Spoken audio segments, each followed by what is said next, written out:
مطمئنم شما برتفیدم بیارین من میتونم، یعنی اینقدر زمانه قویه، ولی نمیتونم برم جلو، گارد دارم. آخه کار سختی نمی‌کنی که. ببین موضوع دکتر من نمیرم جلو، آخه من در عین جذب کردن دفع کردن بالایی دارم، چون دقیقاً میرم جلو و تمام عشقمو میدم یه جا قطع میکنن و اونا بر میگردن که خودشونو پاره میکنن که برگردن و من این اجازه و این به خاطر اینکه من نمیکنن که برگردن، اونا خودشونو پاره میکنن که بیان یه لگد محکم بهت بزنن برن بیرون.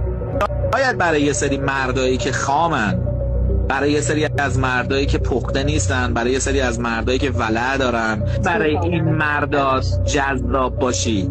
ولی برای یه مردی که پخته است، یه مقدار دنیا رو دیده، یه مقدار آدما رو دیده، به هیچ عنوان جذابیت نداری. و خبر بعدی، برای اون مردای خامم تو طول این سفر تو جذابیتش رو از دست میدی. ولی اگر اون فاصله‌ای که تو از اون چیزی که هستی با اون چیزی که پرزنت میکنی و نشون میدی خیلی زیاده، برگرد به اون چیزی که هستی و میخوای بشی. و اونجا توی اون نقطه مرکز سلفت و خود حقیقیت ما تو رو دوست داریم، مورد پذیرشی، هم مورد پذیرش آقایونی هم مورد پذیرش خانومایی. خب تا لازم باشه مثلا برای این چیزی که من میگم از ظاهر اگه شروع کنی، مثلا موجهاتو برداری دیگه، موهاتو مثلا رنگ نکنی، خب کم کم کم کم کم کم برمیگردی به اون سلفت. اگه اونجا زندگی بکنی به نظر من خیلی جذابی.